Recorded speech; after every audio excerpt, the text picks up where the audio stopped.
আসসালামু আলাইকুম। HSC 26 batch chemistry second paper final সাজেশনে তোমাকে স্বাগত জানাচ্ছি।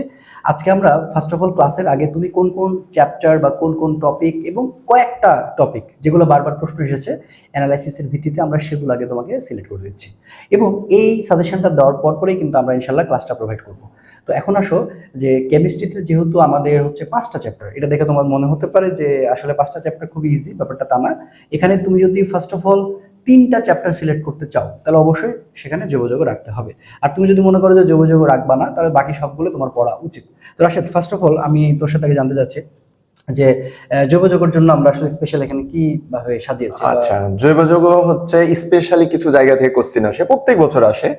তো কেউ যদি মনে করে যে ওই জায়গাগুলো নিয়ে ফোকাস দিবে, ওকে, তাহলে সে হচ্ছে 2টা কমন পাবে। মানে ওই জায়গাগুলো নিয়ে যদি ফোকাস দেয়, বারবার প্রত্যেক বছর ওই জায়গাগুলোতে কোশ্চেন আসে। তো আমরা কেউ যদি মনে করে যে সব পড়বো না, যে আমরা স্পেসিফিক কিছু জায়গা পড়বো, তাহলে সে ব্যাপারটাও হবে। তো রাশেদ, প্রথমে আমরা হচ্ছে যে বিষয়টা নিয়ে কথা বলতে চাই যে আগে আমরা আসলে চ্যাপ্টারটা সিলেক্ট করব। অবশ্যই ঠিক আছে, তো চ্যাপ্টারটা আমার কাছে যেটা মনে হয়, যেটা আমরা আলোচনা করলাম, যোগাযোগটা বাদ না দেওয়াটা সবচেয়ে ভালো হবে। যদি এখন সে বাদ দিতে চায় বা বাদ দিয়েই ফেলে, মানে বিষয়টা এরকম আমি ধরলাম। তো আমি ধরলাম তোর হচ্ছে যে প্রথমত আমি তোর হচ্ছে প্ল্যান এ বললাম। হ্যাঁ, তো প্ল্যান এ তোর কিন্তু এখানে কে থাকবে? এখানে থাকবে হচ্ছে গিয়ে তোর এই যোগাযোগ থাকবে সাথে সাথে কিন্তু থাকবে।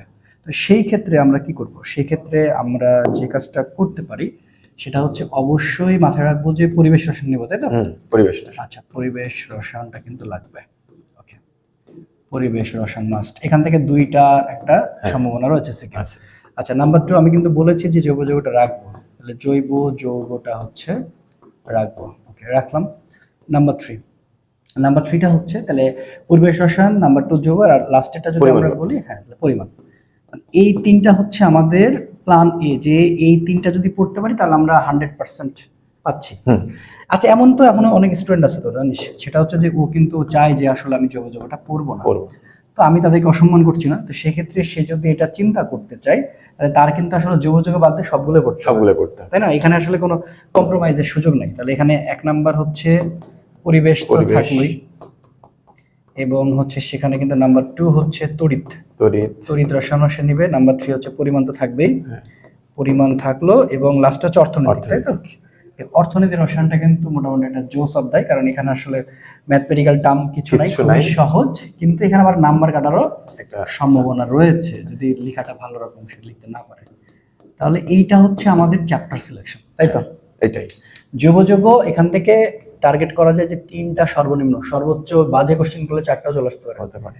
আচ্ছা, তাহলে এখন আমরা প্রত্যেকটা চ্যাপ্টার টু চ্যাপ্টার সাজেশনে চলে যাই। আমাদের হচ্ছে ফার্স্টে আমরা হচ্ছে পরিবেশ রসায়নে আসি। তো এখানে যেভাবে সাজেশন গুলো তৈরি করা হয়েছে আমাদের, এই কয়টা মানে এই যে 10টা, এই 10টার বাইরে কোনো কোশ্চেন আসবে না 100%। এই 10টা, ওকে, এই 10টার মধ্যে, এই 10টা কেন বা কিসের ভিত্তিতে করা হয়েছে? আমি পাশে দেখতে পাচ্ছি ঘ লেখা আছে, গ লেখা আছে। এই যে আমরা দেখতে পাচ্ছি, আমি তো অনলি হচ্ছে 2-1টা বোর্ড দিয়েছি, কিন্তু এগুলো আরো অনেক বোর্ডে আসছে, মানে বেশিরভাগ পড়েছে। হ্যাঁ, বেশিরভাগ পড়েছে। যেমন এটা হচ্ছে সিলেট বোর্ড 2025-এর ভয়ে পড়ছে, কুমিল্লা বোর্ড 25-এর ভয়ে আসছে। তাহলে এটা আদর্শ বাস্তব গ্যাসের পরস্পর বিচ্যুতি আছে। হ্যাঁ, আচ্ছা, এই কোশ্চেনটার ক্ষেত্রে লেখচিত্র দিয়ে কোশ্চেনটা থাকে, মানে এই লেখচিত্রতে উদ্দীপকটা হচ্ছে লেখচিত্র দেওয়া থাকে আমাদের এটা। হ্যাঁ, উদ্দীপক লেখচিত্র দেওয়া থাকবে, লেখচিত্র থেকে আমাকে বলবে যে উদ্দীপকের লেখচিত্রে একটা আদর্শ অবস্থা থাকবে, আর হচ্ছে 2টা বা 3টা বাস্তব গ্যাসের অবস্থা থাকবে। সে বলবে যে এই আদর্শ গ্যাস থেকে ওটার বিচ্যুতি কেন হলো, বা বাস্তব গ্যাসগুলোকে কিভাবে আদর্শ গ্যাসে রূপান্তর করা যায়, এটা ঘ নাম্বারের ব্যাখ্যাটা। হ্যাঁ, এটা ঘ নাম্বার, আর এটা হচ্ছে থিওরিক্যাল কোশ্চেন। এটা থিওরিক্যাল কোশ্চেন, এটা অনেক বোর্ডে মানে পরিবেশ রসায়ন সে যেমন স্টুডেন্ট হোক না কেন এখানে সে টাচ করে। হ্যাঁ, টাচ করে, অবশ্যই টাচ করে পরিবেশ। ঠিক আছে, তারপরে আচ্ছা, এরপরে হচ্ছে 2 নাম্বার আমাদের আছে অ্যাসিড ক্ষার তত্ত্ব। অ্যাসিড ক্ষার তত্ত্বের হচ্ছে 3টা তত্ত্ব আছে, তার মধ্যে এই 2টা বেশি আসে। একটা হচ্ছে লুইস, আর 2 নাম্বার হচ্ছে লাউরি। এই 2টা তত্ত্ব আসে, এইটা ঘতে আসে। আবার এটা পড়লে হচ্ছে খ নাম্বারের অ্যান্সার হয়ে যায়, অন্য অধ্যায়ের সাথে এটা খ মিক্সচার করে দেয়। এটা গ ঘ এবং গ ঘ তো থাকবে, খ নাম্বারের সম্ভাবনা আছে। যেমন এটা হচ্ছে সিলেট বোর্ডে 2025-এ গয়েও আসছে, ঘয়েও আসছে এটা।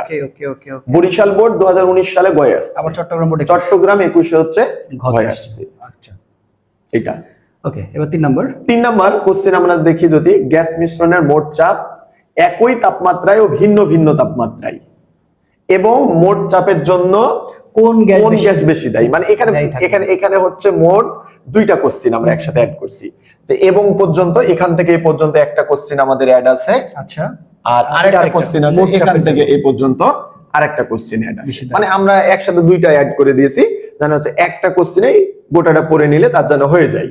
তো এই কোশ্চেনটা হচ্ছে অনেক বেশি আসে, এটা ওকে, যে গ্যাস মিশ্রণের মোট চাপ একই তাপমাত্রায় আর ভিন্ন ভিন্ন তাপমাত্রায়, এবং মোট চাপের জন্য কোন গ্যাস বেশি দায়ী। তারপর তাহলে আমরা বুঝতে পারছি যে দায়ী ব্যাপারটা বেশি আসার সময়, এবং এটা ঘ, হ্যাঁ এটা টাইপ ঘ, ঠিক আছে ওকে। তারপর 4 নম্বর, আচ্ছা, তারপরে আমাদের হচ্ছে গ্যাস দ্বয় কত দূরে মিলিত হবে, এটাও বোর্ডে আসে অনেক, গ্যাস দ্বয় কত দূরত্বে মিলিত হবে। এটা দুইটা গ্যাস থাকবে, দুইটা পাত্রে দুইটা গ্যাস থাকবে, দুইটা গ্যাস কত ডিস্টেন্সে বা কত দূরত্বে পরস্পর মিলিত হবে, এটা হচ্ছে ম্যাথমেটিক্যাল কোশ্চেন, এটা বসে আমাদের। আচ্ছা, তারপরে হচ্ছে ব্যাপন হার কার বেশি হচ্ছে ওই যে আদর্শ গ্যাসের সমীকরণ ব্যবহার করে আণবিক ভর নির্ণয় করে কার ব্যাপন হার বেশি, অনেক বেশি। এটা আবার কোন গ্যাসের বিচ্যুতি বেশি, এটা লেখচিত্রের সাথে থাকে, এটা লেখচিত্রের সাথে থাকে। এরপর হচ্ছে ডাল্টনের আংশিক চাপ সূত্র সমর্থন করেছে না, এটাও ঘ নাম্বার, এটাও ঘ নাম্বার কোশ্চেনে আসে। সিলিন্ডার বা বেলুন বিস্ফোরিত হবে কিনা, এটা অনেক বেশি আসে যে বিস্ফোরিত হবে কিনা। আবার এটা মাঝে মাঝে আসে কত উচ্চতায় বিস্ফোরিত হবে বেলুনটি, কত উচ্চতায় গিয়ে বিস্ফোরিত, হ্যাঁ এটা আসে। আমরা ওইভাবে কিন্তু সাজিয়েছি ক্লাসগুলো, সব কোশ্চেন গুলো ওইভাবে আছে আমাদের, ওগুলা করলেই আর লাগবে না। এরপর হচ্ছে সংকোচন গুণাঙ্ক জেড নির্ণয় করে বলো গ্যাসটি আদর্শ নাকি বাস্তব গ্যাস, এটা ম্যাথমেটিক্যাল, এটা সেম কোশ্চেন, কিন্তু এটা থিওরিক্যাল আর এটা হচ্ছে ম্যাথমেটিক্যাল, মানে ম্যাথমেটিক্যাল, এটা ম্যাথমেটিক্যাল কোশ্চেন, এটা অনেক বোর্ডে আছে। তারপরে এই যে আচ্ছা গতিশক্তি মনে হয় অনেক বেশি ইম্পর্টেন্ট, গ নাম্বার, হ্যাঁ এটা গ নাম্বার, এই দুটো এই দুটো হচ্ছে, হ্যাঁ ফিজিক্স আছে, এই দুটো হচ্ছে গ নাম্বারের জন্য, এই যে গতিশক্তি আর আরএমএস বেগ, এই দুটো হচ্ছে গ নাম্বার। প্রতিপাদন কি আসে? হ্যাঁ প্রতিপাদন মাঝে মাঝে কখনো দিতে পারে, আর এই প্রতিপাদনটা একবার ইজি প্রতিপাদন, পিভি মানে এনার্জি, হ্যাঁ পিভি ইকুয়াল টু এনার্জি। তাহলে এটা আমরা পরিবেশ রসায়নের জন্য এই 10টা টপিক পড়লে হবে, এই 10টা টপিক, এর বাইরে প্রিয় শিক্ষার্থী তোমরা বুঝতে পারছো যে রাশিদ যেটা বলতে চাচ্ছে যে 10টা টপিক খুব সুন্দর করে সাজিয়ে ফেলেছে। এই 10টা টপিক আমরা যে ক্লাসটা সাজাবো ম্যারাথনে 10টা টপিকেরই ক্লাস মানে হবে আর কি, এর বাইরে আমরা চিন্তা করব না। আচ্ছা, এরপরে চলো আমরা জৈব রসায়ন, মোস্ট ইম্পর্টেন্ট। কিন্তু এখানে তোমার কাছে মনে হতে পারে অনেক বড় অধ্যায়, কিন্তু রাশিদ এখানে যে কাজটা করেছে সে কিন্তু খুব বেছে সূক্ষ্ম ভাবে এখানে তোমাদের সাথে বর্ণনা করবে। রাশিদ তুই জৈব জগতে যা, আমি বেশি কথা না বলি। আচ্ছা, জৈব যৌগের ক্ষেত্রে যে আমাদের প্রথম যে কোশ্চেনটা আছে বিক্রিয়ার ক্রিয়া কৌশল, এটা আসবেই প্রত্যেক বোর্ডে, এটা আসবেই। আচ্ছা, এটা 100%, হ্যাঁ ক্রিয়া কৌশল বলতে পার না, এবার সব বোর্ড একটা, তাহলে একটা, তাহলে হচ্ছে এই ক্রিয়া কৌশলটা আসবেই। আচ্ছা গুড, ক্রিয়া কৌশল এখানে আবার তুই কয়েকটা স্যাম্পল দিয়েছিস না, এটা প্রশ্ন দিয়েছিস? না, এই ক্রিয়া কৌশল গুলো হচ্ছে মানে স্পেসিফিক ভাবে এই কয়টা যৌগের আসে, যেমন হচ্ছে অ্যালকেনের, ক্লোরিনেশনের, ফ্রি রেডিকেলের, মার্কনিকভ ও বিপরীত মার্কনিকভ, এটা আবার আমাদের সময় খুব আসতো, হ্যাঁ বিপরীত। তারপর হচ্ছে SN1 SN2 এর ক্রিয়া কৌশল, E1 E2 এর ক্রিয়া কৌশল, অ্যালডল ঘনীভবন ও ক্যানিজারোর, এটা অত ইম্পর্টেন্ট না, এটা মাঝে মাঝে আসে, এটা মাঝে মাঝে আসে। তারপরে হচ্ছে হ্যালোজেনেশন, নাইট্রেশন, সালফোনেশন, ফিডেল কাপ অ্যালকাইলেশন, এটা আসে, ফিডেল কাপ অ্যালকাইলেশন, ফিডেল কাপ অ্যাসাইলেশন, এইটা বেশি ইম্পর্টেন্ট আমাদের, মানে এটা হচ্ছে অ্যারোমেটিক যৌগের ক্রিয়া কৌশল, এইটা হচ্ছে অ্যারোমেটিক যৌগের ক্রিয়া কৌশল, আসলে লিখে রাখি অ্যারোমেটিক, হ্যাঁ অ্যারোমেটিক যৌগের হচ্ছে এটা ক্রিয়া কৌশলের এগুলা। আর এগুলো হচ্ছে অ্যালিফেটিক যৌগের ক্রিয়া কৌশল, এগুলা অ্যালিফেটিক। দোস্ত এই টপিকটা তোর গ নাম্বার না ঘ নাম্বারের জন্য বেশি গুরুত্বপূর্ণ? ক্রিয়া কৌশল হচ্ছে ঘ নাম্বারে আসে, এটা সবচেয়ে বেশি যে দিয়ে একটা আসছে, ঘ নাম্বারটা বেশি। আচ্ছা, তাহলে ঘ নাম্বার এবং গ নাম্বার ক্রিয়া কৌশল। ওকে, তারপরে আচ্ছা, তারপরে হচ্ছে রেজোনেন্স। এই রেজোনেন্সের সরাসরি কোনো কোশ্চেন আসে না, কিন্তু এইটা ব্যবহার করে অন্য কোশ্চেন গুলোর অ্যানসার করতে হয়। আচ্ছা, এর জন্য রেজোনেন্সটা আমাদেরকে শিখে রাখতে হবে একটু, বুঝতে পারছি। এইটা ব্যবহার করে আমাদের অন্য রিঅ্যাকশন গুলো, বেনজিন প্রস্তুতির বিক্রিয়া, বেনজিন প্রস্তুতি হচ্ছে এটা হচ্ছে সরাসরি আসে না, কিন্তু উদ্দীপক সলভ করার জন্য কাজে লাগে, এটা উদ্দীপক কিন্তু লাগবে, মানে এটা সলভ করতে না পারলে আবার অ্যানসার আসতে পারবে না, ঘ নাম্বার অ্যানসার গুলো আসতে পারবে না।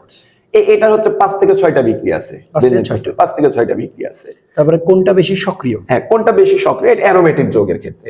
এখন এই যে অ্যারোমেটিক যৌগ, কোন অ্যারোমেটিক যৌগ বেশি সক্রিয়, এটার জন্য রেজোনেন্স লাগবে। ওকে, এটার জন্য রেজোনেন্স লাগবে, এটা ব্যাখ্যা করতে হবে আমাদের রেজোনেন্স, এর জন্য আমরা ওখানে অ্যাড করে দিয়েছি, রেজোনেন্সটা দেখলে এটা তার অ্যানসার হয়ে যাবে, অ্যানসারটা করতে হবে রেজোনেন্স দিয়ে।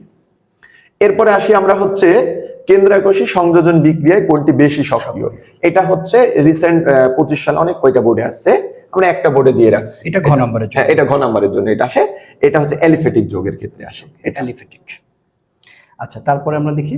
আচ্ছা, তারপরে হচ্ছে 1 ডিগ্রি 2 ডিগ্রি 3 ডিগ্রি অ্যালকোহল প্রস্তুতি ও শনাক্তকরণ বিক্রিয়া। ওকে ওকে, এটা আসে, এটাও এটা তো বোর্ডে ঘ আসে। নম্বরের জন্য। হ্যাঁ, ঘ নম্বরে আসে। আচ্ছা ঠিক আছে। আর এই যে আমরা পাশে যেটা এক্স ওয়াই জেড এগুলো লিখে রেখেছি, এটার কারণ হচ্ছে এই ময়মনসিংহ 21-এ হচ্ছে অনেক 3টার মতন কোশ্চেন আসছে, এবং 3টার মধ্যে কোনটা এটার মধ্যে পড়বে স্টুডেন্ট যেন সহজে বুঝতে পারে, এর জন্য আমরা এটা মানে উদ্দীপকে এক্স ওয়াই জেড আছে, এর জন্য আমরা ওইভাবে এটা সাজিয়ে দিয়েছি। তারপর অ্যালডিহাইড ও কিটোনের পার্থক্যকারী বিক্রিয়া, এটা অনেক বোর্ডে আসছে। এটা গ নম্বরের জন্য। হ্যাঁ, এটা অনেক বোর্ডে আসে গ নম্বরের জন্য, অ্যালডিহাইড আর কিটোনের পার্থক্যকারী বিক্রিয়া। অ্যানিলিনের নাইট্রেশন মেটা নির্দেশক কেন? এটা হচ্ছে কোশ্চেন। এটাও গ নম্বর। হ্যাঁ, এটাও গ নম্বরের জন্য। আচ্ছা ঠিক আছে। আচ্ছা, তারপর হচ্ছে কোনটি প্রধান উৎপাদ? এটাও গ নম্বর। হ্যাঁ, এটা হচ্ছে 2টা উৎপাদ থাকে, যেমন হচ্ছে আমরা মার্কনিকফের নিয়মে দেখি হচ্ছে ওখানে 2টা উৎপাদ তৈরি হয়, একটা 90% একটা 10%। তো ওই 2টার মধ্যে কোনটা প্রধান উৎপাদ ওটা হচ্ছে ব্যাখ্যা করতে হয়, এই কোশ্চেনটাও আসে। Very good. এরপর হচ্ছে সমানতা। সমানতা সাধারণত গ নম্বর কোশ্চেন আসে। সমানতা, এটা হচ্ছে গ নম্বর কোশ্চেনে আসে। এরপরে এই যে কোশ্চেনটা আমরা দিয়ে রাখছি যে এটা হচ্ছে মিথানোয়িক অ্যাসিড, এই মিথানোয়িক অ্যাসিডটা অ্যালডিহাইডের মতনও আচরণ করতে পারে, বিজারকও হতে পারে। হ্যাঁ, এর মতো আচরণ করছে কিনা বা করবে কিনা এই টাইপের ব্যাখ্যা। এটা তোর ঘ নম্বর না? হ্যাঁ, ওকে ঠিক আছে। আচ্ছা, আর কি কোনো টপিক আছে? আচ্ছা, আর যে টপিকগুলো আছে।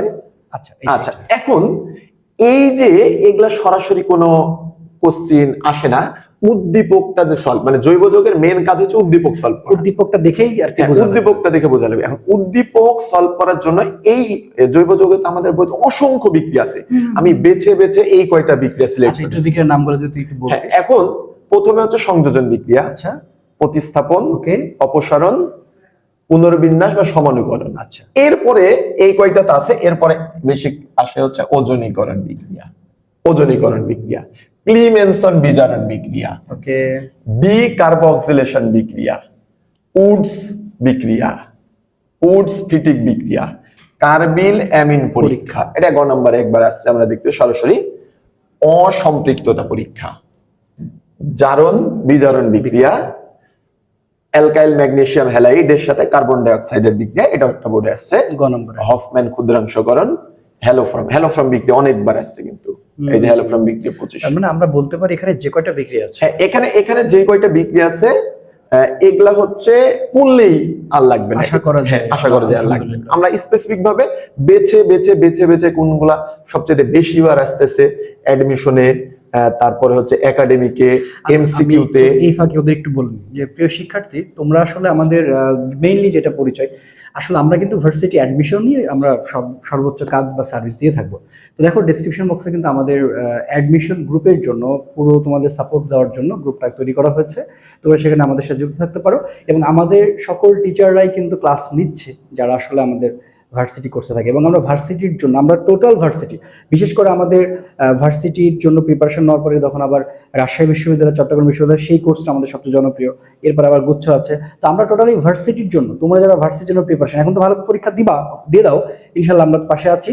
আমরা বেসিক্যালি তোমাদের জন্য, ভার্সিটির জন্য আমরা আরো তোমাদের সাথে খুব ভালো করে মানে হেল্প করতে পারবো ইনশাল্লাহ। ঠিক আছে, তা আসো তারপরে আমরা বিক্রিয়া নিয়ে কথা বলবো। হ্যাঁ, আচ্ছা, এই যে এই কয়টা বিক্রিয়া আছে, এই কয়টা বিক্রিয়া গাজন প্রক্রিয়ায় হচ্ছে ভিনেগার প্রস্তুত করতে দেয় আমাদের।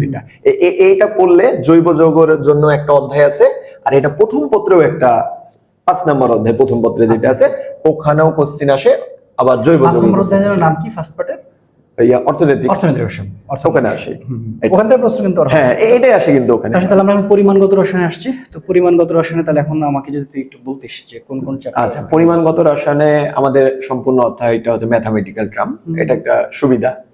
আর স্পেসিফিক আমাদের এখানে যেগুলো আছে এর বাইরে সাধারণত কোশ্চেন আসে না। আচ্ছা, তো আমরা প্রথমে যেটা আছে দেখতে পাচ্ছি সেটা হচ্ছে আয়ন ইলেকট্রন পদ্ধতিতে জারণ বিজারণের সমতা, এটা গ নম্বরে আসে, গ নম্বরে আসে। এরপর আমাদের দ্বিতীয় আছে বিশুদ্ধতা ভেজালের শতকরা পরিমাণ নির্ণয়, এটা হচ্ছে ম্যাথমেটিক্যাল, এটার সাথে এটা রিলেটেড, এটা গতে থাকবে আর এটা হচ্ছে ঘতে থাকবে। আচ্ছা, তাহলে এটা গ আর এটা হচ্ছে আমাদের ঘ, এটা কিন্তু রিলেটেড। ঠিক আছে, এটা থাকলে এটা থাকবেই, মানে এই দুটো মিলে একটা সৃজনশীল হবে। এরপরে আমাদের 3 নাম্বার আছে মিশ্রিত দ্রবণের প্রকৃতি পিএইচ গণনার মাধ্যমে নির্ণয় করো। তাহলে পিএইচ গণনার মাধ্যমে নির্ণয় করব। তারপরে আমাদের এখানে একটু কোশ্চেন অ্যাড করে দিতে পারে যে লিটমাস পেপারের বর্ণ কেমন হতে পারে। যদি অ্যাসিড হয় তাহলে নীল লিটমাসকে লাল করবে, আর যদি ক্ষার হয় তাহলে লাল লিটমাসকে নীল করবে। আরেকটা আসতে পারে যে কোন নির্দেশক ব্যবহার করা হয়, মিথাইল অরেঞ্জ না মিথাইল রেড, এরকম কোন নির্দেশক ব্যবহার করা হয় এটা আসবে।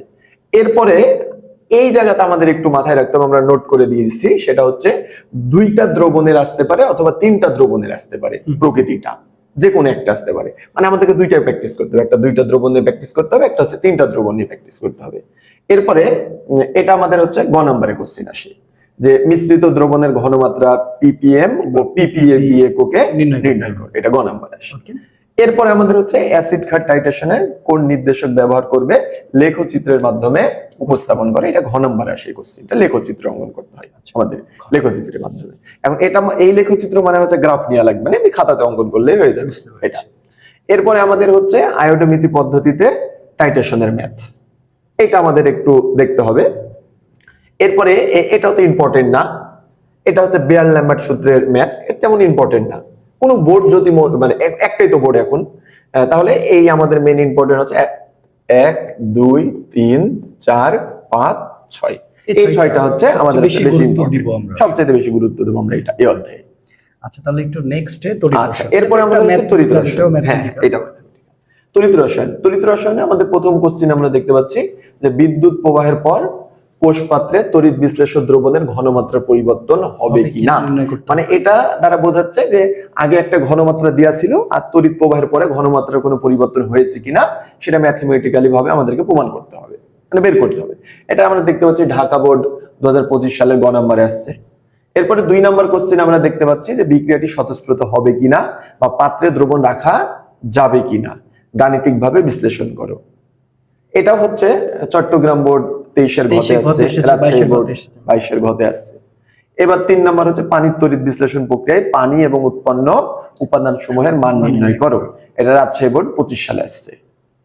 এরপরে আমরা পরের কোশ্চেনে দেখতে পাচ্ছি যে কোন কোষটির বাড়তি বেশি উজ্জ্বল হবে বা কোন কোষটিতে বেশি পরিমাণ তড়িৎ উৎপাদন হবে গাণিতিক ভাবে বিশ্লেষণ করা। মানে এখানে 2টা কোষ দেয়া থাকবে, 2টা কোষ দেয়া থাকবে, 2টা কোষেরই হচ্ছে ইএমএফ এর মান নির্ণয় করতে হবে, নির্ণয় করার যার বেশি হবে সেটা বেশি উজ্জ্বল হবে। এটা ম্যাথমেটিক্যাল একটা কোশ্চেন। এরপরে কোশ্চেন হচ্ছে ক্যাথোডে সঞ্চিত ধাতব পরমাণুর সংখ্যা নির্ণয় করে, এটা গতে আসে, যেমন হচ্ছে যশোর বোর্ড 2025-এর গতে আসছে। এরপর হচ্ছে কোষ কোন বিক্রিয়া হতে নান্ট সমীকরণ প্রতিপাদন এবং নান্ট সমীকরণের যে ম্যাথগুলো, হ্যাঁ এটা আমাদের দিনাজপুর 25 আসছে, আমরা লিখে রাখছি। এবার তড়িৎ রাসায়নিক কোষ এবং তড়িৎ বিশ্লেষক কোষের মধ্যে পার্থক্য, এটা কুমিল্লা বোর্ড 21-এর ঘতে আসছে, এটা 9-10-এ পড়ে আসছে, একবার পড়লে ওরা পারবে, এটা থিওরিক্যাল কোশ্চেন। ওকে, আচ্ছা, এরপরে আমরা আসি 2টি ধাতব তড়িৎদ্বার এবং একটি ধাতব ও একটি হাইড্রোজেন তড়িৎদ্বার ব্যবহার করে গ্যালভানিক কোষ অঙ্কন করো। এই কোশ্চেনটা হচ্ছে কুমিল্লা বোর্ড 17-এর ঘতে আসছে, এটা আশা আছে, একবার আমরা এটা দেখবো।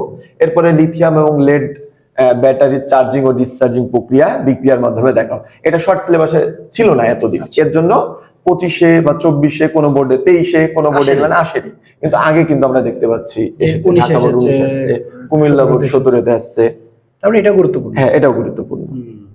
আর লাস্টের যে অধ্যায়টা আমরা কথা বলি, এটা তো লাস্টের অধ্যায়ে আমাদের কথা বলার কিছু নাই, লাস্টের অধ্যায়গুলো আমরা কোশ্চেন দিয়ে দিয়েছি ওদের। এই জায়গাগুলো আসলে ঘুরে ফিরে আসে, একটু সুন্দর করে যদি বুঝাই দিই আমরা। যেমন হচ্ছে পেপার উৎপাদনের মূলনীতি, তারপর হচ্ছে সিমেন্ট উৎপাদনের মূলনীতি, রিসাইক্লিং এর গুরুত্ব, ইউরিয়া উৎপাদনের মূলনীতি, কাঁচ উৎপাদনের মূলনীতি, এগুলো কিন্তু বোর্ডে আসছে, সব লিখে রাখছি আমরা পাশে, কোনটা কোন বোর্ডে আসছে। গতে আসছে, কুমিল্লাতে আসছে গতে, সিলেটে 19-এর গতে আসছে, ইরাদপুরের মূলনীতি সকল 18 গতে আসছে, কাঁচ উৎপাদনের মূলনীতি রাজশাহী 17-তে আসছে।